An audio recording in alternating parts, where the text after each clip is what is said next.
Hello, tile friends, and welcome back to another episode of the Tile Money Podcast. My name is Luke Miller, your host, and I am on a mission to help tile contractors everywhere grow stronger, more profitable, more sustainable tile installation businesses. I am a contractor myself, a licensed C54 California tile contractor. Today's podcast episode is breaking format. I have an hour and a half episode here where I was able to sit down with four great people and interview them one after another. I did this last Friday. We're going to do this again this coming Friday. I am calling these the Tile Nation Sessions.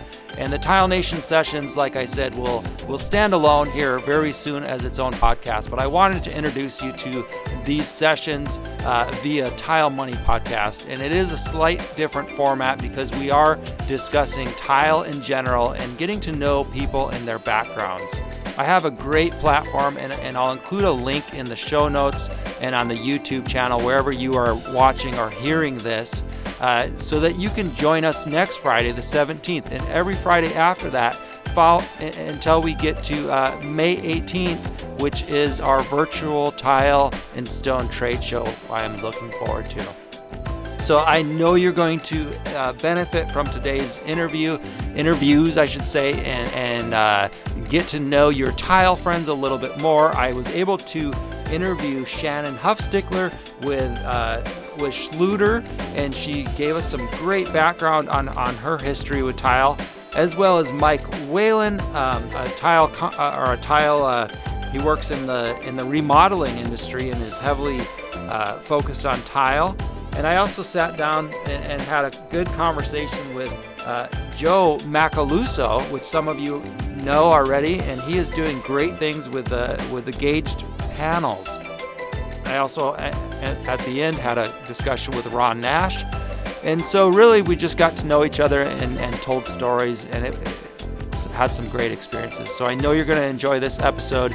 And if you want to be part of this coming Friday, head on over to thetilenation.com to sign up for that. And that link will be in these show notes as well, friends.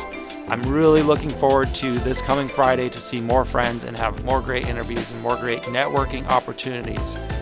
Thank you. I want to thank my sponsors, Laticrete International, the NTCA, and Crossville for sponsoring this podcast and helping me help tile contractors all over the world. It's making a difference, and I really appreciate it and want to thank them. If you're not familiar with any of my sponsors, please reach out. Let them know that you appreciate them sponsoring this podcast. That would mean the world to me. So we are going to get into this podcast and let you listen to this right now. And I truly hope all of you are staying safe and working on your business and thinking and making future plans.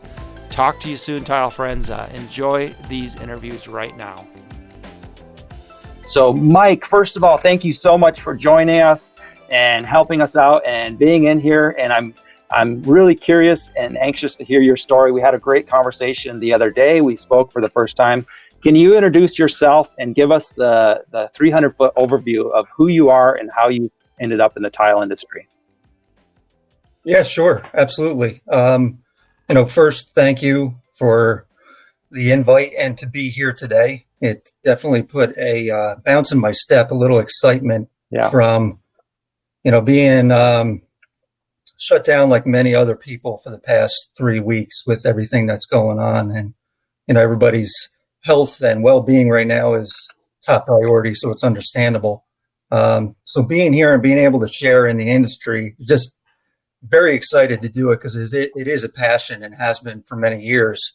My background or my start was in trade school. I started in 1990. Okay. So we're talking 30 years ago. Always had a passion from a young age that I can remember. So I just wanted to pursue learning more about the trades. So in trade school, it was a general, learning about an overview of many aspects of the trades and construction. Shortly after high school, I did go to college for a little bit, but I was friends with some other people that had construction companies that kept me busy over the summer. What did you go to college for, Mike? I'm sorry? Well, what did you go to college for? So I went for criminal justice because that was my second passion. Okay. And I wanted to get into law enforcement. My grandfather was a police officer in New York City. Okay. That's where I was born. So that was another passion of mine. And you know, as many people know, even 30 years ago, they were trying to talk me out of getting into the trades because it wasn't consistent, it wasn't steady, wasn't reliable. But that depends, as we know, as far as the individual and the company that you either have, you're running, or you're a part of. So I just kept pursuing it because I saw opportunity. I enjoyed doing it. Worked for a couple of local construction companies doing commercial construction, doing residential houses, new homes, and just, you know, as opportunities came through, I was able to go from different companies and learn more as I went. I did some land surveying for a while, just trying different things as the years went on. And then I did hook up with a remodeling company, and I started getting more into the focusing on the residential and expanding again my knowledge and trying to learn as much as I could. So long story short, I did go out and start my own business because I felt, and we talked about this the other day, that you know, I felt confident in what I was able to do, and being naive, I thought since I knew how to do the work, that meant I must be able to have a successful business. Common story. Right. Common story. And I, of course, was able to be busy and get work because I was enthusiastic. I did know how to do the work, but when it came down to the other aspects of owning a business, you know, doing marketing, estimating, bookkeeping, you know, that was a whole nother world that I wasn't familiar with, and I didn't have the right guidance at the time. So I spent close to 4 years on my own, just trying to figure it out. It was growing pains. I did have success along the way. I did stay afloat above water, but it was tough. We didn't have a lot of what you're offering now. You know, you have these podcasts, you have these networking groups. You can easily bounce off information off each other that are in the industry, which is a huge help. It accelerates you through where I was lagging. Because, you know, there was books, there was magazines that you can read, but right now you get that instant information from people that have learned, you know, from all over the country, all over the world. And I didn't have that access almost 20 years ago. So I spent my time learning the business end of it, but just didn't, you know, at the same time I was working. And as people know, that you spend all your day working and then you have to work on the business and get better, you know, a website and so on. So then I was approached by the company I work for now. It's a remodeling company, and they were recruiting people that had their own business because they wanted to join forces in our area with other like-minded people to, you know, if that's what they were looking for, someone that had their own business, was familiar with the business, to bring on board because they were scaling their company. So I've been with this remodeling company for 18 years now, since 2002. And that's where my tile experience began. I would dabbled in it here and there with some small jobs, but they focused a lot more on the tile industry because of bathrooms. A lot of our work is bathrooms and kitchens. We do other things beyond that, you know, decks, siding, roofing, windows. But what's the name of that company, Mike? Our company is DBS Remodel. DBS. So it was shrunk down from Duchess Building Specialists. We just shrunk it down to DBS Remodel. And the company itself's been in business for 34 years. So it has that longevity. The owner I'm an employee now. So we talked about that yesterday. A lot want to go from the employee position to the owner position because you think you can make your own hours, make your own schedule, and make as much money as possible, right? And you're restricted as an employee. So you are, to a point, depending on what company you work for. I just saw an opportunity to learn a ton more working here for this company, and a lot more opportunities to take advantage of as far as, and that's something else I know we talked about, is being multi-dimensional, not one-dimensional.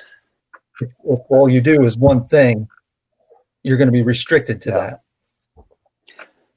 So where do you find your passion to kind of keep things fresh, working for someone, and keep your drive up? Because that's what a lot of employees suffer from, is having that drive. Well, I do credit it to the owner of the company kind of steps back. So that would be kind of an advice you can give to owners, business owners.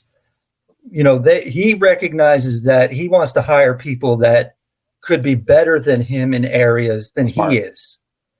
And I see it that way as an employee, as a project manager. I still do the hands-on. I still have the bags on, per se. But I manage the project. So when I bring in other employees under me, I have the same mindset that even the younger generation coming in, we're not going to tell them, hey, this is the way it's done. It's our way or the highway. If they have new set of eyes on things, new techniques, new things they want to try, we welcome that. It keeps it fresh. It keeps the enthusiasm up because people feel that they have more ownership in a company. The owner can get excited because he sees that his employees have ownership in what he's wanting to expand and get better at. So it works on both ways, and we see that. And that's how I've kept my excitement up, because he's allowed us to go out, be a representative of the company as I'm doing now. That's nice. An employee, any kind of networking events that I can be a part of for the company, because I know it's going to help our company in the long run to generate work, and that's going to help the employees. So what we do is we try to explain that to our employees as well. We have our company meetings. The owner isn't there on these meetings. The full company meeting, he's there. But when the employee, we call it our production meeting.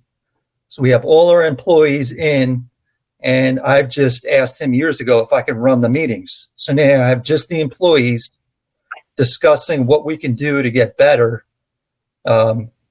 in the field, whether it's ideas with products, tools, techniques, different things that different employees are looking at, who we discuss these different groups on Facebook, Tile Geeks, GTP, what we take away, which has been huge because we got turned on to that years ago. And just sharing the knowledge, just like we're doing here today. And I tell you what, Mike, I appreciate you sharing your story. I've got one more question for you, but before I do, I just want to tell everybody in the audience that if you do have a question for Mike or even myself, go ahead and type it in the chat box there, and then I'll be able to address that after I ask Mike this last question here. I really enjoyed your story and hearing how you were able to find, employment happily after being self-employed for a period of time. What struggles do you see, besides the immediate things we're in here, when things pick back up and work picks back up, what kind of common everyday struggles do you have to overcome in your role and in the tile world? Well, I think there's many different factors that come into play, and that's why I enjoy it, to be honest with you, because there's the client, there's a customer that changes on each job. It's not cookie cutter, as everybody knows. To how they want their job to look. There's so many different varieties of products we can use to our advantage. The selections of tiles, just knowing and giving the value back to the client of the science alone behind installing tile that goes into play before the tile even goes on the floor or on the walls. The knowledge that we have to know in this industry is incredible just in a bathroom situation. Yeah. So the challenge going ahead, there's the normal challenges of the market, the economy that we have to deal with, especially now. There's a lot of question marks with what's going on, but it's continuing to show the value in who we are as an installer or as a company. And as we know in these platforms and in this group, being a certified tile installer, the value there, the things that we can do on our end to just keep having an edge with the knowledge and the information that we get from these kind of forums and these groups helps with those challenges. Just it's constant. But that's, like I said, to me, that's why I enjoy it. It's always changing. There's always ways to get better. There's always ways to improve. And those are the companies in these situations that are going to survive what's going on, because in this time, they're taking this time to do what they can to get better at what they're doing. And that's, to me, is exciting and refreshing, and to be a part of something like this. So again, I appreciate the invite and to be a part of it. And like I said to you yesterday, with the youth, we work with the youth in the trade schools. My biggest thing now after 30 years is to be able to help anybody any way I can. I don't know it all, and I would never claim to say that I do. But if there's anything I can do to help anyone else as far as an employee or an employer in this industry, then I'm happy to do it. Well, that was very well put, Mike, and I really appreciate those thoughts. It seems like you accept the challenges as something to overcome and something to better yourself, and that's the way we've got to do it. Otherwise, life gets dull and discouraging. And just a little background here for everybody watching. Mike and I just met yesterday or the day before. Mike reached out to me. He's in my Tile Money Facebook group, and he said, hey, actually, we've been trying to connect for a few days, I believe, if I remember correctly. And we finally were able to connect, and that's the way it works. So if you want to be interviewed, if you want to take part in one of these things, just reach out to me. I'm easy to get a hold of on Instagram. I've got my Facebook group, Tile Money. And so I think with that being said, I don't see any other questions from the audience. So we're going to end this interview here, and we're going to have about 15 more minutes of networking. I encourage you all just to get to know one another. You can hop from table to table. And again, thank you, Mike. And I'm looking forward to networking. And then we've got another presentation here in about 25 minutes from now. For our next interview, we've actually got Shannon Huffstickler. She's going to join me here. I'm going to pull her up next to me. And Shannon is a good friend. I've known her on the internet for quite a while. We met, we probably didn't meet, but I used to follow her back on the internet in John Bridge Farms. Some of you might be familiar with John Bridge Farms. Hi, Shannon. Hey, it's working. Hi. Okay. So I was just introducing yourself, you, and now if I can, let's hear from you. Give us your 300-foot overview of how you got started in the tile industry. I was just telling the audience that I had met you actually back in the John Bridge days. What was that, 10, 12 years ago? And of course, we've gotten to know each other better in the last couple of years. Right, and a lot of different mediums. Yeah, including real life. Finally, yeah, that's right. Okay, so I mean, back at the beginning of time, in my tile life. In your tile life, yeah. Right. So I had many lives and many different jobs over the years, and somewhere around 90, I'm going to say it was somewhere around 98, 99. My dad had started his second career as a tile guy, and my uncle, his younger brother, with him. And I had made some changes in my life and decided to go back to school. It was a little hard to hold the jobs that I had at that time and balance the school schedule. So I would just kind of, ask him if there was anything I could do for him just to pick up a little extra cash, So it was somewhere around that time that I started, going to his jobs, and I didn't know anything really about tile, but I could carry boxes, I could sweep. Yeah. And I think mostly he paid me, just to make sure I was taken care of and keep him company. I intended to finish my degree and go off and get a job. So it was just sort of an in-between thing originally. What was the degree you went for? I was an English major. Okay. With a couple of minors, writing and anthropology. I think my intention was to go get a job as a copy editor at a publishing house and then just continue writing. And by the time I finished that degree, I was working pretty steadily for him. I had let go of the couple other miscellaneous things I was doing, bartending, waitressing, stuff like that. And I liked it. I liked being with him and my uncle, and I liked the work. What kind of work did they specialize in? I know it was tile, but residential. Definitely didn't get into the commercial part of things. I think there was a scattered job here or there, that was more commercial, but yeah, it was residential. Cool. So what did you like? What did you enjoy about it, and then where did it go from there? Well, I think what I enjoyed about it most at first was just being able to spend time with them, and I liked working with my hands. That was something that I never knew about me, I guess. Yeah. I liked the satisfaction of, kind of walking into a kind of a raw setting and being given a pile of stuff, and making something cool and beautiful that people were excited about. It was kind of, interesting to just be a part of that process, and really satisfying, to kind of stand back and look at something and know that it wouldn't be just how it was if you hadn't made it happen. I mean, it's a powerful thing, creating like that. Exactly. Yeah, it does feel good. It does feel good. Right. Big turn on, definitely. So, where it went after that was when I graduated from college, I was pretty burnt out. I was like the typical returning student overachiever,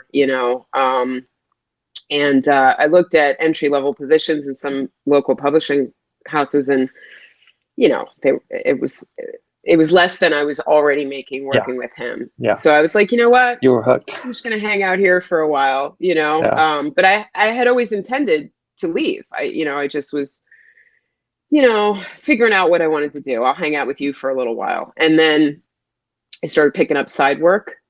I was with them for probably 3-4 years when I started to have people asking me, like, if I could look at their this or that bathroom, kitchen, and whatnot. And my dad would, help me figure out what I needed to get it done, give me some tools to get it done. And then eventually just the side work became, a full-time thing. It sort of, happened to me. Nice. I mean, I let it happen. Yeah. It is funny though how you say that. It happened to me, and it sucked you in. You were making better money within a short amount of time in the trade, than other job opportunities. So it does happen quick. Well, and at that point, it was like, I dreaded going into like an office setting, because now I knew what it felt like to kind of, be out, right, on a different job site. So different scenery, different tasks. It was different every day. Yeah. Even on the same job, it was different every day, because some days you're prepping, some days you're cutting, some days you're grouting, some days you're doing design. So it was interesting. And the idea of going and sitting behind a desk at that point was like, no thanks. Yeah. I'll stick with this. Yeah.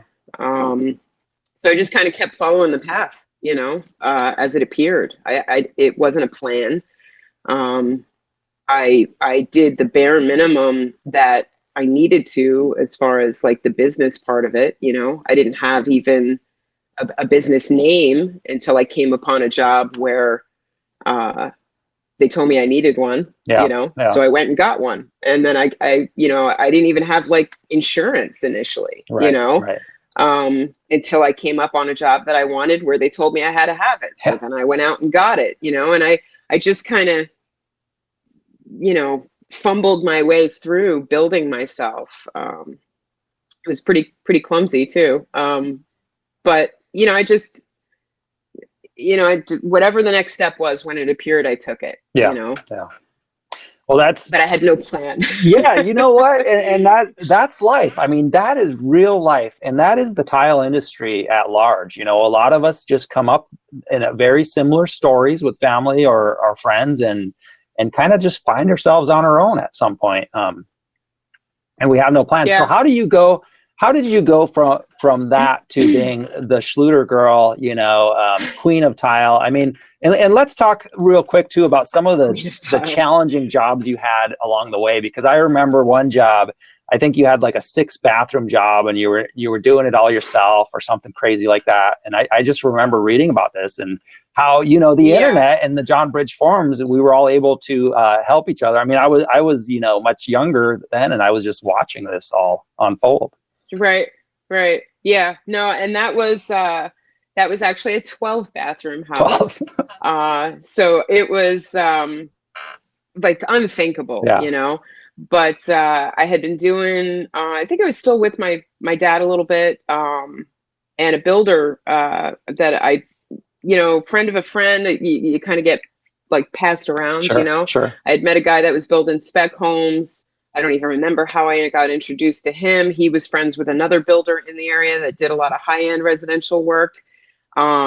His regular tile guy, like something happened to him and he wasn't around. So this guy was like, hey, do you mind jumping in on this job? And when I did, I guess he decided he liked me, you know, and he saw something in me that I didn't even know about myself. And he said, I'm going to give you this house. It's got 12 bathrooms in it. And and I'm looking around behind me and I'm like, I don't have a crew. Like that's way beyond my capability, you know?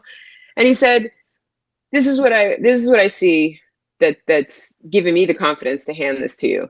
You're going to figure it out. Yeah. I know enough about your personality to know that if I put this on your plate, you're going to figure out how to do it. And so the first thing I did when I was given that job was I went to the John Bridge Forum. You know, my dad had introduced me to that community pretty early on. I'd been listening for years about my mother complaining about how, are you on that goddamn computer again? So he was pretty involved in the community. So he turned me on to that. And he's like, listen, you know, you've only ever worked for me, but you can gather knowledge from all these guys if you dip in here. So I did. Yeah. And I put out the SOS, you know, I think that was probably my first post. And John Bridge was like, guys, I'm in way over my head. I need help. I didn't know how to mud floors. I found a guy on there out in Pennsylvania that I think his thing was his screen name or whatever was Mudman. You know? Yeah. He came out and mudded the floors for me. Someone introduced me to I think it was Henry Rothberg and was like, you know, this guy will help you find the materials you need to be able to do it, you know? So it was like all the connections were there, all the resources, everything I needed. And everybody just piled in and said, okay, you're going to need this, you're going to need that. And I got it done. And that house and pulling that off for that builder completely changed my business. Because from that point on, all the high-end guys were, you know, like, well, who's this girl? Like, maybe I need her, you know? And I was just off and running with some really quality work. I got spoiled from that point forward. I didn't have to fight for work. Nobody ever questioned my invoices. It was, you know, I wasn't bidding against anyone. Awesome. I mean, I really just took off, you know, and that never would have happened without the support of that community, you know, for sure. I know that. So when I was running for a while, you know, I would go to little contractor events at local things. I was introduced to my Schluter rep, Dan Wagner, and I kept trying to grow the business, and I was really struggling with that, you know. And I moved away from well, I don't want to get too detailed, but basically I was interested in adopting the Schluter system into my business model. Sure. There were some things there that really gave me a level of confidence and security. I felt the labor that I was working with that I didn't have before. Sure. So I got tight with him, and I don't, again, I've been lucky, that people have given me everything I have because they saw something in me that I didn't know about myself. So Dan called me up one day out of the blue and said, I'm changing positions here at Schluter. There's somebody's going to need to do my job, and I think you're the right person. Wow. And I was like, yeah. Like, no, I think you're mistaken. I'm flattered. Thank you very much. But I don't know anything about sales. What year was that when he approached you for that position? That was in 2000. I want to say it was 2011-ish. Okay. So like eight and I said 8 or no. 9 years ago. Yeah. Okay. So I didn't think I was qualified at all. I said I'm a tile setter. I'm not a salesperson. Sure. I don't know how to do that. I know nothing about it. And he said, it's not what you think it is. All you have to do is tell your story to other tile setters. Tell them what using Schluter did for your business, how it changed things for you and improved things, and just be honest and tell your story. Yeah. And that's really all we need you to do. He's like, the other stuff, meeting with the distributors and the dealers and all that kind of stuff, that business stuff, you'll pick it up as you go along. We know you will. Yeah. So again, they saw something in me that I didn't know was there, and just kind of plopped me down and said, go girl, anything you need, you let us know, go do your thing. And so I was off and running with that. I love it. That's how it happened. Well, I love hearing the story, Shannon, and thank you for sharing. I love hearing the evolution of things, reaching out to people, even if it's not in person, on the internet, reaching out, it's going to get you that next level. And then all of a sudden you meet your reps and you start having a conversation that gets you to another level. You find a system that you believe in and you can sell wholeheartedly. And so I do have a two-part question, another question for you before we wrap this up. But I want to remind the audience, if you have a question for Shannon, go ahead and put it in the chat box. Monica says, that's awesome, Shannon. One of the reps I met at Innovations One told me you're amazing. And yes, she is. So, and hook up with Shannon, and exchange information for any of you who after this, we're going to be networking some more.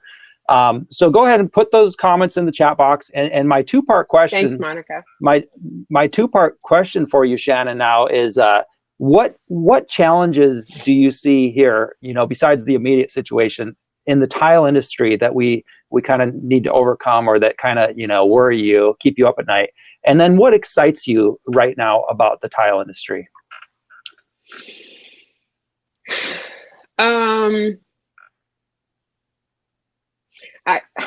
I don't know. I wonder if I can answer this in two questions in one answer. What we're doing right now, is exciting. And I think it is the solution to where people are hung up also, and what I mean by that is just the interactions, and the relationships and the networking. Yeah. And making use of all the different technologies that are available to make that possible. Like I said already, what happened with me in the John Bridge Forum, spurred me down the path further to better and more interesting places. Then, the advent, when Jack and the guys from John Bridge jumped me into the Facebook gang, and then all of these groups that have developed, I didn't have that as the tile setter. I wish I did. I don't know how different my life would have been and the opportunities that might have come my way if I had those things then, So I try, and my position now, my role is different. Now I try to be that resource, right? Sure. I mean, but I think that taking advantage of events like this, the Facebook groups, certainly every bit of networking that you can get, those are all tools in your toolbox, and that's amazing. I'm super excited by that. I just, the community building, the opportunities, like I said, you meet someone and you have no idea what they have to offer, but if you don't put yourself in the place where you can meet that person, then there's no Yeah. opportunity, Yeah. right? If you don't ask, the answer is always Yeah. no. Yeah. So you got to show up and let it happen. Yeah. You know? You're absolutely right. And back in the day, you know, it was 2008 when I got heavily involved in the John Bridge forums. I had just received my contractor license for California. I had just gotten married, and I had moved to a new city in Monterey, California, with my wife. And you know, I was basically dead in the water, a duck in the water at the beginning of the financial crisis. And the John Bridge forums were like my rescue. And my wife would come home at like after her shift, and she'd be like, "You're still on there." But I was learning, and I was soaking it up.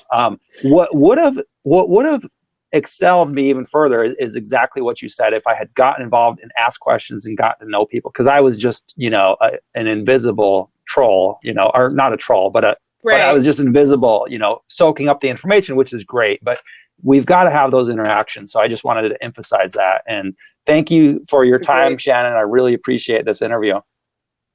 Thanks for asking me. This is fun. You're welcome. Let me see if there was any other questions here. I believe there was, actually.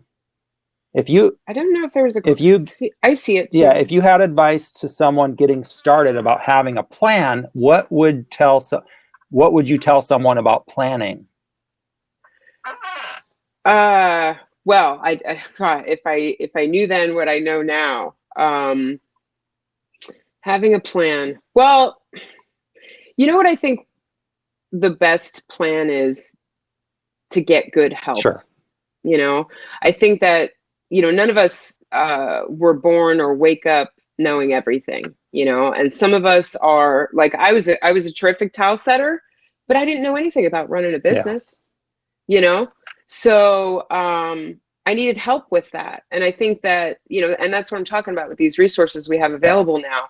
You know, of course you don't know how to do it. And it's okay that you don't know how to do it. But what's smart is knowing that you don't know how to do it and then finding someone who does and linking up with that person, you know? So I think that, you know, in the beginning stages of your plan, I would say the most important thing is to take inventory of what your assets are and what your limitations are. Figure out how to exploit those assets, you know, to their greatest potential. And if you have limitations or gaps in your knowledge, figure out how to fill them, you know, find those people, get your team lined up, and then you're ready for anything, whatever it is that you want to do. And then the last question I see from the audience is, what is your current position at Schluter? I guess I forgot to announce that. And I did too, which is terrible. I hope no one from Schluter's watching. I'm going to get in trouble. I am my fancy title is Social Media Community Liaison for Schluter Systems North America. That's my very long title. So my job is essentially to connect people in the online community to all of the resources we have at Schluter. That's the abbreviated description of my job. Do you want to try to do this? I guess there's a third part there. How can people leverage the forums and networking for themselves? I think I probably have mostly answered that too. Yeah, I think the idea is to jump in with both feet there. And, you know, and what Shannon didn't mention is she is doing an incredible job flying around the country. She flies, you know, and is around the country visiting job sites and helping tile contractors, and we appreciate it, not only online but in person now as well with the new job, which you've had for what, 8 months, 12 months. Yeah, the new job of well, I mean, I've been online for years, doing it sort of as a hobby, as I was a territory manager responsible for New Jersey here. Officially, someone else took over my taking care of New Jersey, and that job became real on April 1st, so now full time. And the job visiting thing, incidentally, is like my favorite thing to do. I miss being on job sites. So if anyone wants to invite me to their job site, I would appreciate it. Although I have to say, it needs to be a Schluter job. I feel like that should be obvious, but I get a lot of people trying to get me to come to their job site and they're not even using Schluter, and I'm like, you do know who I am, right? So if you're building something with orange products and you want me to come for a visit, you can't help me with my Mapei products. I if we turn all the cameras off, I might be able to give some helpful advice as a former tile setter. Right but no, you want to stick with the orange stuff when you're talking to me. Well, hey, I really appreciate your time, and we're going to jump back into the networking sessions with everybody. I see a couple fellow New Jersey peeps, looks like, in the chat box. So I see. You'll definitely want to hit up and visit with them. And again, thank you. And we'll have about 15 minutes for networking, and then we're going to go into another interview. So stay tuned for that. All right, so welcome back. Joe and I have been talking, and thanks to Shannon for giving us some tips. We're gonna try to do this again. And here comes Joe now. Hey, Joe. Now your mic's off. Can you turn your mic on? Right there. There it is. Sorry about that, guys. No problem. No problem. You know what? That's part of the fun, and that's just the way it goes. So. Why don't you introduce yourself, where you're from, how you got your start in the tile industry? Sure. I'm out of North Jersey, based out of Morris County. We're about 15, 20 minutes away from the Lincoln Tunnel, New York City. I picked up this trade through my father. Okay. My father immigrated here in the 80s. I grew up into the trade. My father's old school, so he taught me. He wanted me and my brother to learn the business as a trade to fall back on, but he wanted us to get a college education. So every summer we would go to work with him, 3 months, agonizing. I said, I'm never doing this when I get older. I'm going to get a college degree, get work in the finance industry, blah, blah, blah. I'm going to be a CEO. Yeah. So I worked corporate America for a bit after that, for a bit. So you did work in corporate America. I remember you telling me that in Vegas. You went to school for financing. So what was your job? I worked up the ranks. I ended up prior to the Great Recession, I was a asset manager. I oversaw about an $8 billion real estate portfolio. I had about 40, 50 people working under me. Across the country. Mm-hmm. So basically, we're trying to bring this company public. It was a Fortune 500 company, went private, then we're trying to bring it public, but then the financial crisis came in, and then but basically, I dealt with leases. We had to do capital raises. We had probably about $4 or $5 billion of debt, so we had to set up refinancing mechanisms. I was part of the crew for the acquisitions during the financial crisis because we were flush at the time with cash. I did a lot of financial modeling with the company. It was just like during the Great Recession, you pretty much wore a lot of hats because you were running, a tight operation. So. Was that enjoyable for you? Was that stressful? I mean, what kind of, I know your mind is, is kind of, made for that, it seems like. Is it? I'm programmed. To work with my hands and as well as work behind a desk, crunching numbers. Is it stressful? Yeah, during the tax season, absolutely, because you have to fill in for get all the documents ready before year end, reporting progresses. You have about 40, 50 people that you need there. They have to work with you in order to get all that information across the different time zones. So that's a little, you got your pros and cons. Sure. You're working. If you're in the tile industry, when you're in the tile industry, also there's a pro and con. You're on your own business individual, entrepreneur. But but you're getting your hands dirty. It's two different avenues. So when did you make the switch, and tell us about that? Like why back into tile? Survival. You're in a survival mode. During the financial recession or the great financial recession. I never got my master's degree. I was pursuing my CFA. Kind of stopped during the financial crisis. It was a big mistake. I always worked when I was working for corporate America because, I enjoyed it. I enjoyed with my hands, my father.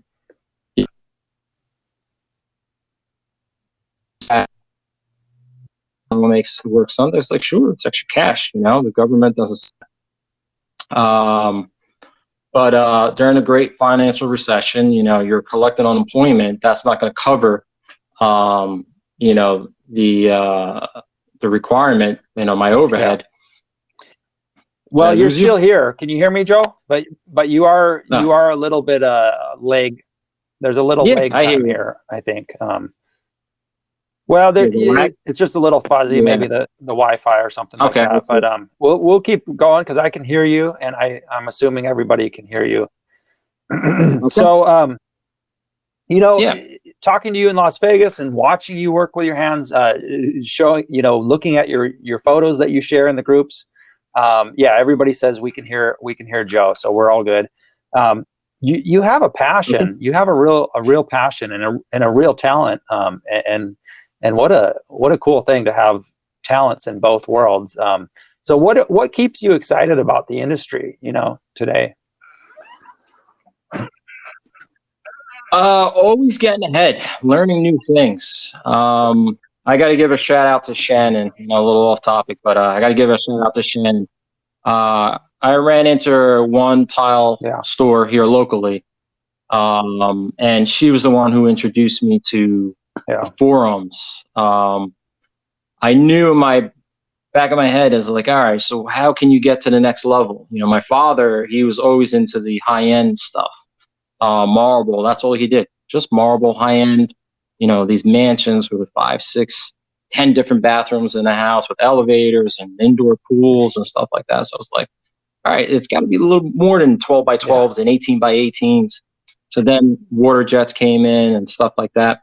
So Shannon introduced me to that, to the forums, and I got to learn some new things. Was introduced to other people, the same passion.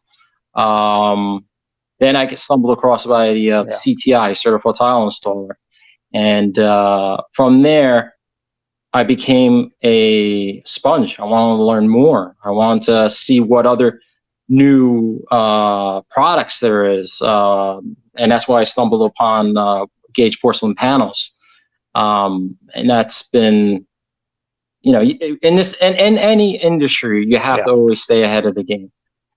And the finished product that we create, which is art, is a beautiful thing. There's one thing that you're working behind a computer, you create a financial model, you save a company a couple $100 million.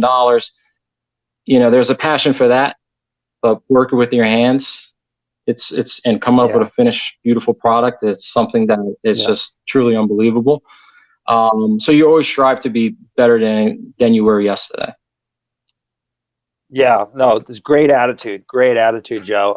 How much of that thin panel, large panel format tile are you doing right now? Okay, we've been in it for 3 years, and every year we've been growing at about 120% year over year, in terms of panel quantity and as well as revenue. So that segment of our business has grown tremendously. It's a high profit margin, but it also takes a lot of your time, a lot of your resources. So the volume mentality of running a business is out the door. So it's higher profit per job, but less jobs, or no. You're doing less jobs, exactly. So you're doing higher profit, you're hitting the same revenue. So going back to that, we're probably about 60-70% of our general sales have been through Gauged Porcelains. Are you focusing on that? Do you have employees or subcontractors, or how are you running that? We have subcontractors for the usual, for the other trades, sheetrock, if we're remodeling a bathroom, plumbers, electricians. But other than that, we keep a thin, tight crew. You have about 2-3 full-time employees. And then I'll take in, if I have to hire, a few other people on a different other companies just to give us an extra push. Nice. We'll do that.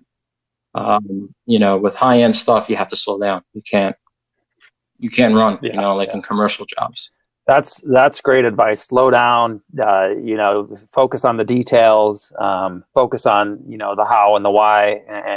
And these panels are a whole nother game. What advice would you give to someone if they're wanting to get into the panel game?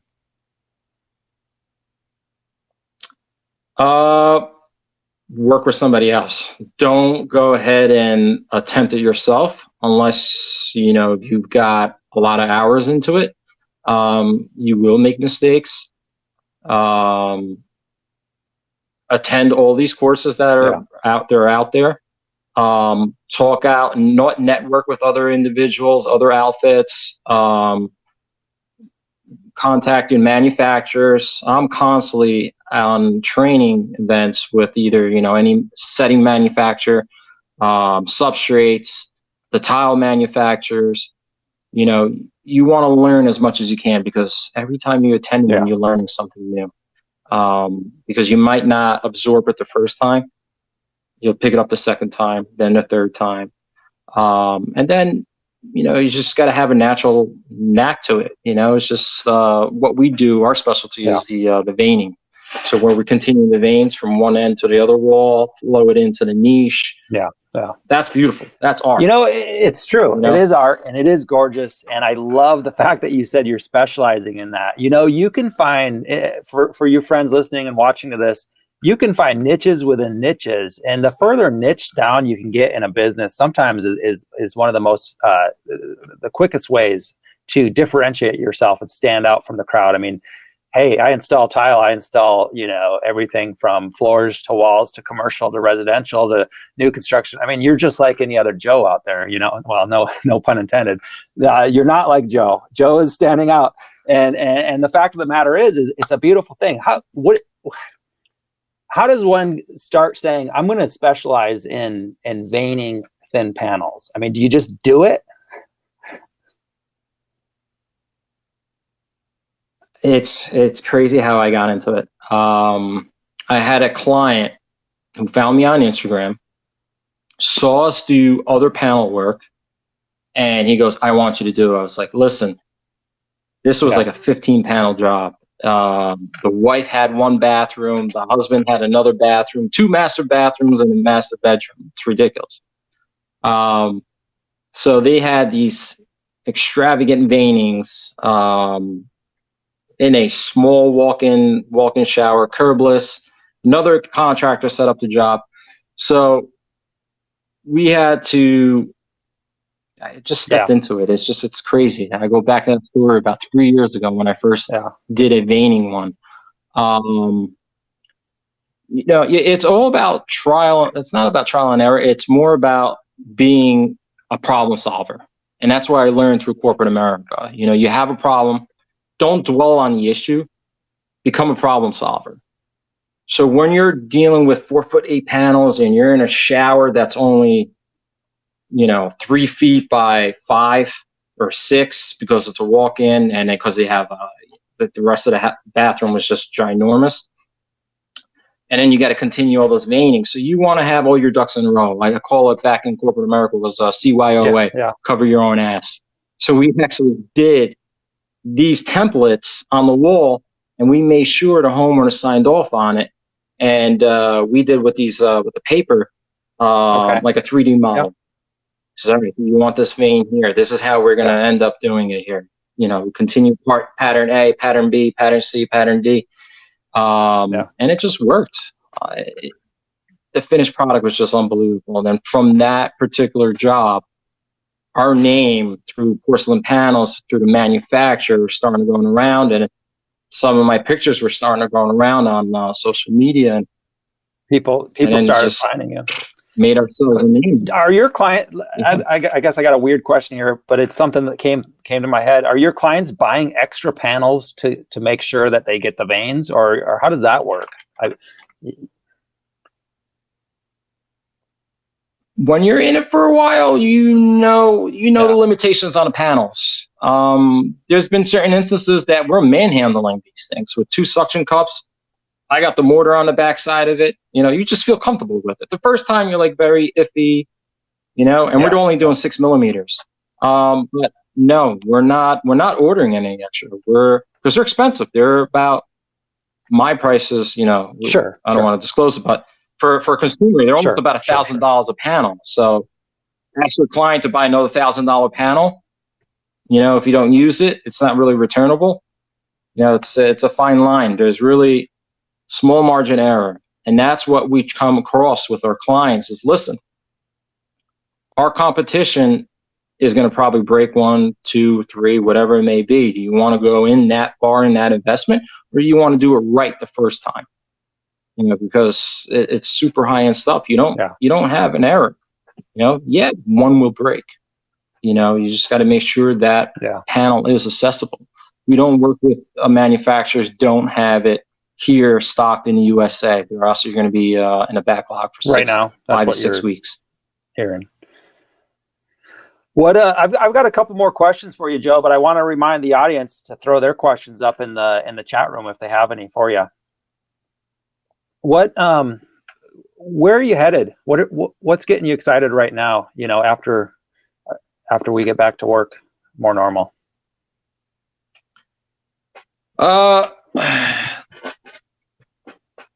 This is a good opportunity. I guess this was a blessing in disguise.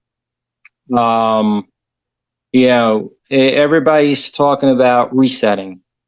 Mentally, physically. And, we've been on lockdown for 4 weeks. I shut down. My wife is immunocompromised, so we don't stay in. So I took the opportunity to tighten up everything. The books, our sales process, our communication with our contractors. So I feel a lot better and relieved that I finally had the opportunity to clean up the back end office.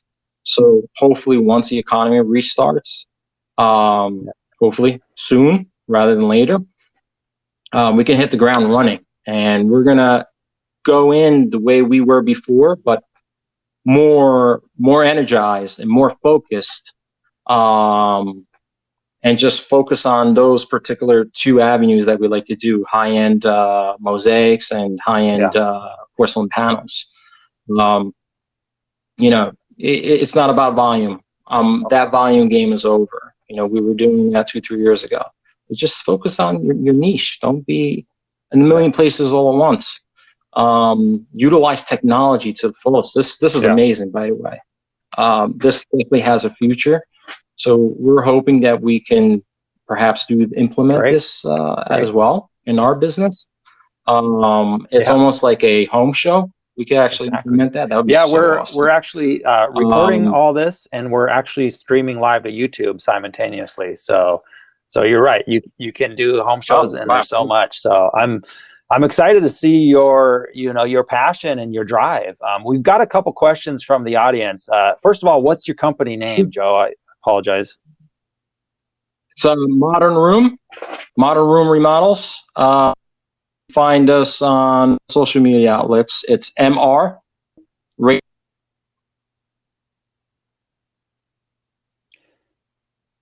On Instagram, Facebook, all the video outlets. I'm very active on it, and as well as our webpage as well. Great. Did I lose you? You're still coming in. You got a little choppy, but we heard most of that. The other question was how many people in your company? Oh, do you do full bathroom remodels and kitchen remodels, or is it just tile installations? We want to go go out fast as we can. So remodels, we were doing that, and that's how our name started. Then, when there's a time value in your money. So I rather focus on just the tile aspect of it. Do we do it? I would only do it if we're doing porcelain panels, so I can do all the prep work myself. Because particularly you have to have walls very, very flat, very level, especially when you're doing veining as well. That makes sense. And just one more time, go ahead and say your company name again. It's MR Remodels on Instagram, at MR Remodels. Is that correct? At MR Okay. Mr. MR Remodels. Cool.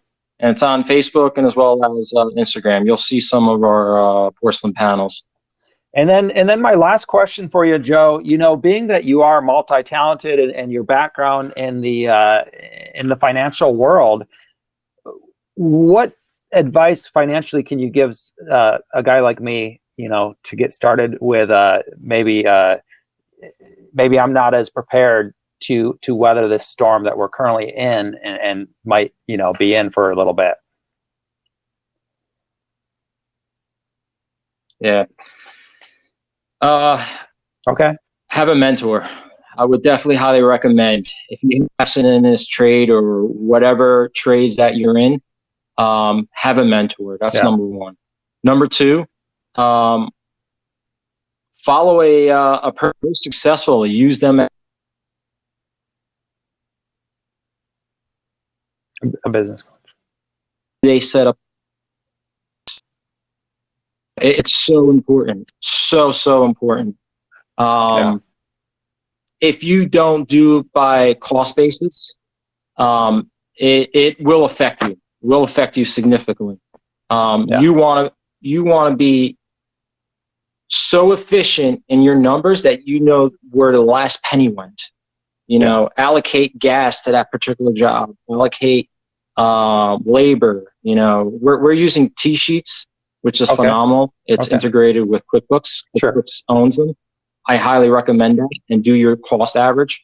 The hardest thing that I found, and I come from a financial background, QuickBooks setting up a chart of accounts. Yeah. Hire a bookkeeper. Yeah. Hire a bookkeeper. Amen. Let them set it up. It is the biggest hindrance on any kind of business. Yeah. Once you have that guidance, setting up those QuickBooks and a chart of accounts, and you do the online version, you drop everything in, you can establish your business so much more efficient. Yeah. If you're not efficient in the good times, and now we're in the bad times, forget it. You're going to get crushed. You're going to get crushed. It's in any kind of business, whether you run a restaurant or a pizzeria or wedding banquet hall, whatever it is. That's the biggest thing. We have so many talented craftsmen. You got to know your back end. What you're doing in tile money, it's such an integral piece. So it's also an inspiration for others to hopefully they can follow that. Thank you, Joe, for sharing that wisdom and your story. Really appreciated. Am I losing you? Yeah, you are cutting out, but we did hear pretty much everything, Joe. So thank you so much for your time and for sharing your story. And I agree. I always say you can be selling hot dogs on the street, or you could have a multi-billion-dollar real estate company. The fact is, you have to know your numbers, and you can make money only then. So, all right, we're going to end this here. We've got another 15 or so minutes of networking, and then we're going to have Ron Nash as our final interviewee. So we're going to look forward to that and get to know each other. And thank you guys for participating. We're going to have another one of these next Friday, the 17th, I believe, same time. So Joe, thank you again, and we'll have another presentation here in about 15 minutes. Thank you. Final interview started for the day. I am going to invite Ron Nash to the stage. And Ron Nash, for those of you who don't know, and by the way, Laticrete, Ron works for Laticrete International, and thank you, Laticrete and Ron Nash, for sponsoring this event today. We really appreciate it. We've been having a blast, enjoying getting to know one another and hearing our stories. So Ron's joining us here for our fourth and final interview. And Ron, what we've been doing is just getting to know people and getting to know their stories. So we would love to hear from you. Introduce yourself. Where are you at in the world? What do you do? And how did you get your start in the tile industry? All right. Well, I am, let's see. Where do I start? So Ron Nash, I'm the Senior Vice President of Sales and Marketing for Laticrete. I'm responsible for all sales, marketing, product development, strategy, the North American executive, one of the North American executives. And how did I get started? Well, I'm part of a family of general contractors. My great grandfather was a general contractor in Austria, came over to America in Cincinnati, started a general contracting firm there that my dad worked in, and I worked in, and all of that. And then I went to college, decided to degree in botany. And then I learned that there's no money to be made in botany unless you're selling freelance pharmaceuticals. And at the time, that wasn't as legal as it is today. Well, you don't need a college degree for that either. You do now. I guess it helps. Yeah. But no, so I got back into construction, general contracting, worked for a firm called Layton Construction back in the time, and big general contracting firm. And during the 2002 Winter Olympics, I had an opportunity to start my own business and work for a Liz Claiborne company called Lucky Brand Jeans. And I built a lot of Lucky Brand Jeans stores across the country. And that was the deal. That was what I did, and it was really good until my partners wanted to take some international work, and my wife was like, "Not going over to the sandbox to play." So sold the company, and then next thing you know, I was wound up working at Laticrete, and I started as a sales rep. Didn't know anything about tile. Because general contractors generally don't know much about a lot of things, and that's exactly where I was. What year was that when you started with Laticrete? I started in 2004. How did you wind up there? I mean, what? So pretty fun. It's actually complete randomness.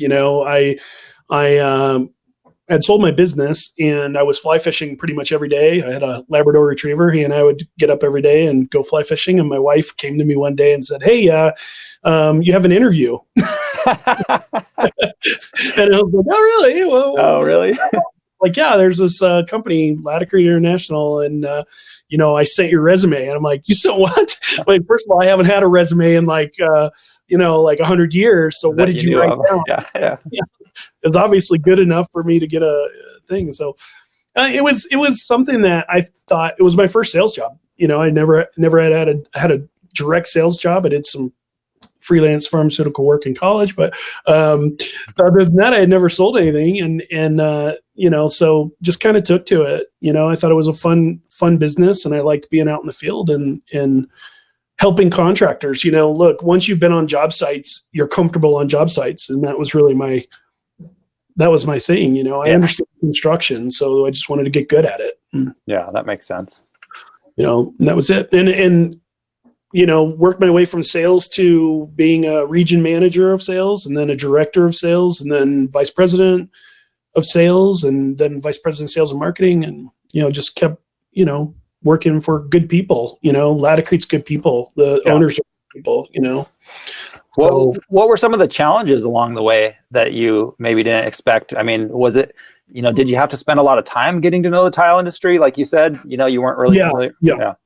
So I was a worthless, terrible sales rep for the first couple years. I mean, I was helpful in the fact that I make friends. Okay. I can make friends, and I was nice enough to know, but as far as like, hey, help me mix this epoxy, I'd be like, okay, well, I'd use a drill. I don't know. Probably good.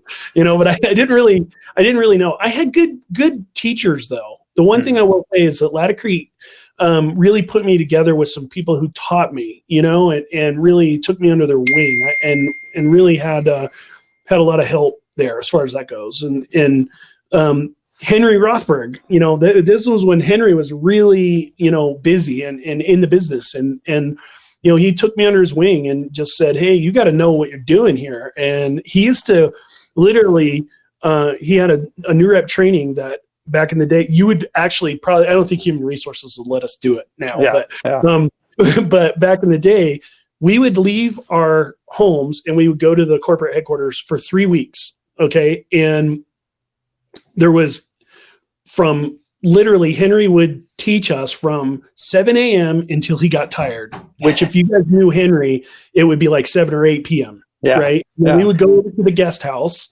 and we would have things to study. Like we'd have to study data sheets. We would have to flashcard each other, trying to understand all these things. And then Henry the next day would test us.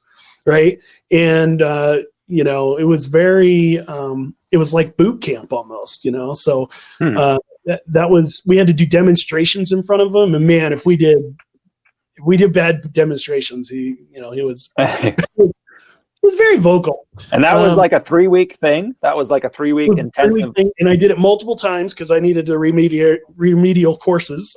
Sure. And then that helped me know Laticrete products, but it really didn't help me know tile installation, right? And so the only way you can really learn that is to have good friends in the field.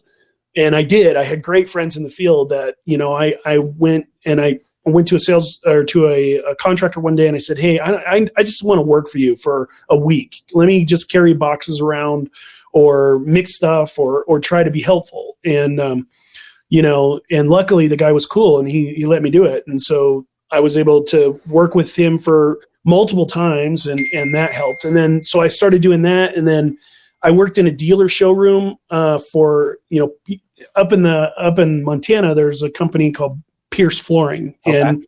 And Pierce, they let me, when we were launching SpectraLock, I wanted to know what it was like to sell grout, and so I worked in this showroom for a week, and I said to the designers, I said, when it comes to the installation, just invite me to that conversation because I'd like to talk. And that helped me understand what people were concerned about and, what maybe I could help them with as specification wise. And also I learned that the less you say, the better the sale goes, you know what I mean? Okay. Ask questions and stuff.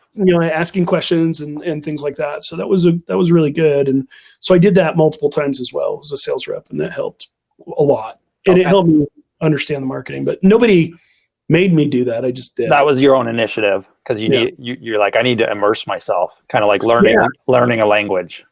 Yeah, I was really enjoying the job, and I was like, well, I don't want to make this kind of money forever, because people think that sales reps make a ton of money, but bad ones don't. They don't make anything. For me, I had to figure out how to do it. I had to figure out how to make a living at it, and I think that was part of it. And then this next year, I really did well. I grew the territory by 60%, and just really, really took off. And I started understanding, it's more about helping people do business than it is about helping people sell your product. And that was always my angle, is like, look, if I'm giving good advice, then people will gravitate towards me. And if I'm not, then they won't. And it stopped being about product and started being about making friends with the right people and helping people, and that was really in teaching. And I really like to teach, and so that was how I got into it. Interesting. Let's skip forward a few years, and now, with your marketing position and obviously you've learned, a lot in the 16 years about the tile industry. What is exciting you kind of today and looking towards the future for the ceramic tile industry? What gets you excited? Well, okay. So I'm in multiple industries now, right? Sure. Not just tile and stone. We do construction chemicals. We do all kinds of things, right? So it's really important that we understand our place, right? The thing I love about tile is it's still, no matter what, is more art than science. Sure. And we provide the science, so I do dig into the science. I love, in botany, you take a lot of chemistry. You take a ton of chemistry in botany. Yeah. And so I've always enjoyed the chemistry part of what Laticrete does. And so we're a chemical company. So I've been able to speak that language pretty well with the chemists and with the product development guys and all of that. So that's been helpful for my career. But the bigger part that I love about the industry and looking forward is that tile is going to places that it never has before. So we have like these huge tiles you could do cool wall coverings and wall coverings with, and it's durable. It's super durable. So you can do something that will be there for 100 years if you do it right. And I think that's always really excited me, and all of that, and I enjoy watching the new trends and things like that. And I also enjoy the fact that this is not a massive, huge, million people install it industry in the United States. It's not. It's still a smaller industry, and and so you can get to know people, and you can actually get to know people and help people and create friends. And I think that's one of my favorite parts about it. About how many people are in the industry in the United States? That's a great question. I should know the answer to that right? I know that when you look at so when you look at number of dealers, I know these things. When the numbers that are kind of thrown around are like 13, 14,000, dealers, those kind of things. When you start talking about trade and labor, and including unions and union halls and all those things, then you get into the 100,000 number, or hundreds of thousands. Yeah. But when you start talking about like, it depends on what segment, you're really looking for. But it is compared to, let's say, mechanical or electrical or HVAC. There's millions of people in those industries, and tile is not that big. It's still a segment, it's still a slice. When you look at, we did what 3 point something billion square feet of tile last year. Okay, that's not huge. I mean, it's still a smaller industry. Interesting. Which is good. I think it's a good thing. I don't think it's a bad thing. Yeah, no, thanks for sharing that. And we've got a great question from the audience. Mike asked, what I like about interviewing guys, you, Ron, and Shannon, is you have like a larger picture than I do of the industry. I come from the contractor background. And so, in your opinion, what you're seeing today across the board here, how are we encouraging, or who is encouraging the younger generation to learn our trade, and how should we imitate, the examples? Yeah, so that's a great question. When you like the whole concept of getting the younger folks interested in what we do, right? So if you look around you right now, there is a massive push towards, considering careers for the first time in a long time. Yeah. Look, when I grew up, my mom and dad were like, you're not going to be part of the contracting, you're not going to do that. You're going to go to college, and this whole concept of like college was this road to El Dorado. And once you got out of college, boom, you got a career and you're just making tons of money. Yeah. Well, I learned from firsthand experience that isn't the case. It's really not how it has worked out. I mean, I went through college. I worked my way through college. So luckily I didn't have a massive amount of debt or anything like that at the end of it. I kind of paid as I went, but at the same time, I remember very clearly that when I graduated, right, it was like, well, here's your diploma, yeah, good luck, and that was pretty much it. And I went to a very good school, by the way. So it wasn't like I went to some community college that, didn't have the resources to help you get a job. We had resources to help me get a job, but the job that they wanted to give me, really, I could have probably went and got anyway. I probably could have went directly in honesty. So the first jobs that I got out of college were with DuPont Dow Chemicals, and in Dow, we were working on wheat chemicals and all those things. So I was working in a lab, and dude, that's not my mentality. I'm just I was like climbing the walls, working in. It was just not what I was meant to do. Yeah. And so getting younger people, I mean, the reason why that little tangent's important is because I want people to understand it's like, okay, so the risk is very equal. Think about the risk. The risk is very equal. So you have like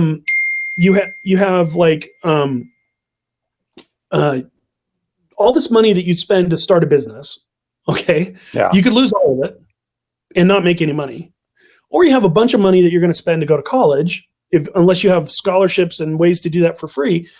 At the end of it, you could not do anything with it. Right. So the risk is pretty interesting and equal. And so I do have a lot of conversations with people saying, hey, listen, the world is really good to the people who are doers and makers of things.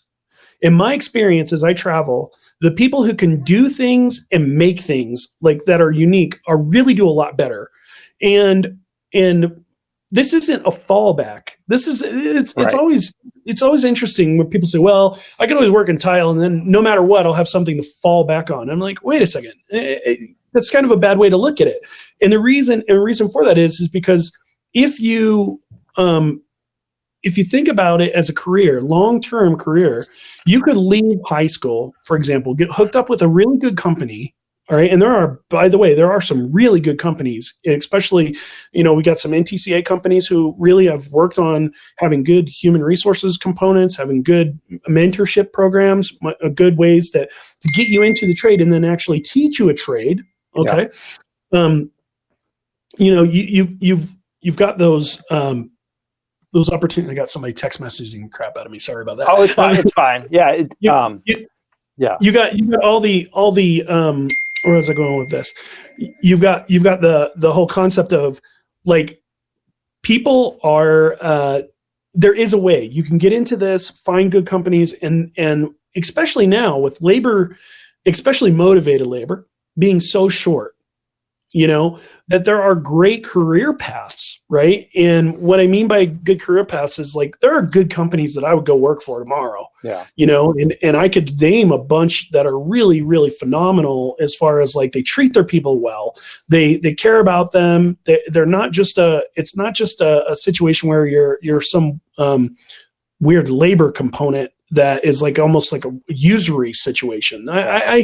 You only hear about those stories, but you don't hear about the guys who feel fulfilled in their career.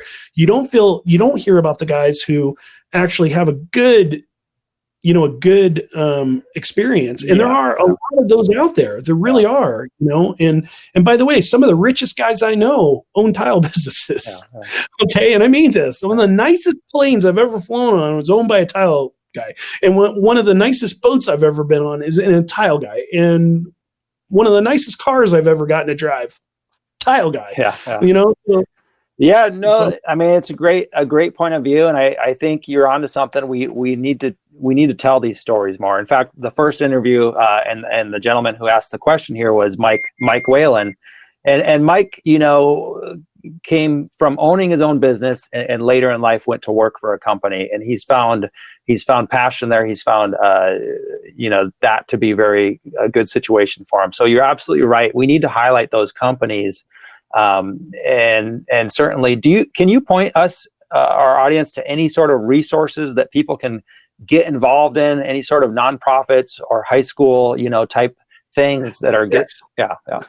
Yes, I can. Some of these are going to be obvious. Sure. Look, NTCA is a great organization, and they really care about exactly what we're talking about. There's one. Yeah. Then you go beyond that. You go to any of the trade organizations that we have. They're all really good. But the bigger part is getting people to go to the trade shows where they can actually network and get with people. So there's the one big thing. And then if you're an employer and you're looking for good talent and good employees, there are trade show opportunities in high school outreach programs in every single city across America. Yeah. And I would go there first to look for motivated employees, especially summer work guys. Those summer work guys are usually the great stories. Yeah, he worked for me for a couple summers and then went to college and then came back and now he works for us. And you hear that happening all the time. So I think if I were a business owner and I had an installation company or whatever, I would definitely be looking for those areas. Yeah. But the bigger part is creating a culture. Yeah.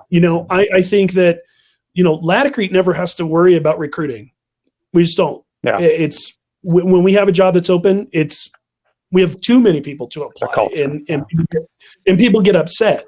People do get upset. And by the way, there are also great web internet places as well that are trying to connect, and there's one in the comments here, Heather, the Skills USA, that's definitely no joke, no joke. One. Okay. And by the way, as far as college scholarships and high school programs and those kind of things, Laticrete has had, we spent a lot of money on doing those things as well, trying to recruit and help people recruit and do those things. That's good to hear. I mean, I think the big takeaway here is there are resources out there. There are young people getting into this trade. On the podcast, I interviewed Dan Welch here last month. He's a great example of recruiting young people out of high school and things of this nature. We do have one more question, and then we want to get back to the networking session, Ron. Sure. Unless somebody has a question from the audience, we will entertain that as well. My question for you here, Ron, and sorry to throw you off if I do, but what challenges do you see kind of facing the tile industry right now, besides COVID here? But in the bigger picture, do we have challenges that you're kind of concerned about? Yeah, we do. I mean, there are challenges. I think a lot of them focus around the commoditization of tile. I think that look, when you look at I'm continually saying to people that tile has almost an identity crisis. Like people think it's just another floor covering or another trade, and I think that's a problem. And the reason why it's a problem is that people start making poor business decisions on profitability and those kind of things. So I think that's a challenge, just understanding that there's a pride to being a craftsman, and there's a pride to making things that last. And tile checks a lot of buttons. You want to be green? Install tile. Don't install temporary flooring. Temporary flooring. I don't care how green that temporary flooring is. Yeah. It's temporary. Eventually, it's going to wind up in a landfill. Yeah. So when you look at that, I think that's one. And the next is kind of what we were talking about, is seeing to it that people understand that there's great careers in this industry. I mean, just take my company, for example. Look, let's say you didn't want to be a tile installer. There's so many awesome careers. I need marketing experts. I need chemists. I need, you got a degree in chemistry? Great. I want to talk to you. You got, and we're in the tile industry. Yeah, so people just think the tile industry is really small, and it's not. You could enter the tile industry as a summer installer, as a part-time installer over the summer for a summer job. And you could wind up working for Laticrete as a chemist after you've received a PhD. Yeah. And it's a great fulfilling career. That's a tile job. Yeah. People don't look at it as a tile job, but it is a tile job. There are marketing needs. Dealers, even the smallest ones, have marketing needs. So you got a degree in marketing, you got a career here. People just start to look at our universe and they try to boil it down so tightly, when in fact, if you're in logistics, if you're in supply, if you're in obviously, if you're a doer or maker of things, you have a great way to make a living. But there's a lot more than just simply what it looks like on its face. Yeah. This is a great industry, and you can make really good money in it. And there's a lot of different ways to do that. Yeah. And by the way, I think a lot of things that are coming out here are that people are kind of having a spiritual reset of, what I mean by that is, you're spending more time with your families now, and you're starting to think of what is important. What do I need to consider in moving forward? And I think it's huge. Yeah. Heather asked a question: do we attend Maker International events? We sponsored some, and in fact, we give materials to a lot of those events, those kind of things. Yeah, so we are definitely into that. That's a good question. Yeah. You got to look out for me. I'm looking. By the way, we look at all kinds of different industries to try to bring technologies and move technologies in for tile and stone. You look at a lot of our new marquee products, those technologies did not come from the tile industry. They came from other industries that were applying to the tile industry. Yeah. So So I guess that's my point. It's a lot more broad than what people give credit for. Well, I truly appreciate you painting that broad stroke and kind of encouraging people to kind of, lift up their views and see it as a wide industry. And there are opportunities, a lot of us can't, frankly, myself, like I'm 6'4" and 220 pounds. I've been installing tile since I was 17. I can't keep it up into my 40s. I just can't. So I appreciate the fact that I've kind of created my own, business here, but but it is, and there's room for everybody. There really is, and we need more. We need more. We need more people talking about this industry. It's a beautiful industry, and I love it. And I appreciate your words there, Ron. So thank you. Definitely. And friends, now we're going to get back to networking for about 15 minutes, and at the end, I'll say a few words and conclude today's Tile Nation session. So thank you, Ron. Thank you, Laticrete, for sponsoring this. And let's get back to networking and enjoy each other's company.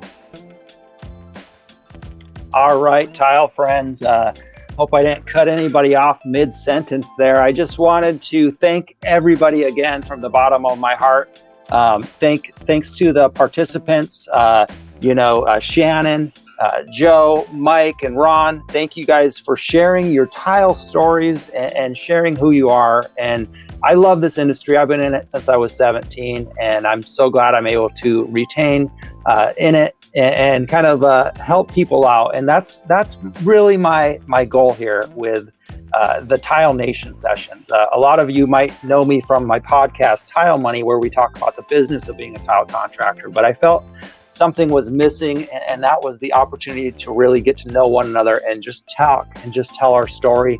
And hopefully by doing this, we can connect the industry all the way up from the manufacturers and the dealers and whoever, all the way down to the installers. And it's conversations like these that we have today that are going to enable that and continue to put fuel to that fire. And we will be able to attract more and more people into this great industry.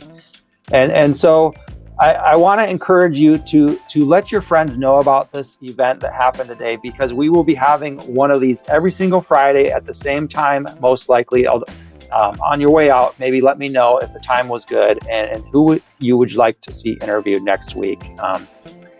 And we'll continue these discussions for the next 5 weeks after this Friday. And starting May 18th, 19th, and 20th, we do have the virtual Tile and Stone trade show. So look forward to that, May 18th. And please come back next week, and hopefully we'll have another great lineup. I know we will, of interviews, and we will continue our networking with one another and continue to encourage one another. These are interesting times we're living in right now, but we can get through this and get to the other side, and we can overcome any challenges that we face here in the future if we work together. And that is really my initiative, my goal here with this. So again, thank you for the time. Thank you, Laticrete, for being a sponsor of this event today. It means a lot to me and my tile friends. It really does. And I'm looking forward to continuing to see what you continue to innovate. What a great company. It's been a pleasure working with you and getting to know you. So everybody, let Ron know you appreciate it, and let him know that you would like to, if you have questions for him, let him know. So I'll talk to you, friends, later. We'll maybe leave 5 minutes on the clock, and then I'm going to close out the room at about 5 after 5 here. All right, everybody, talk to you here in a minute here.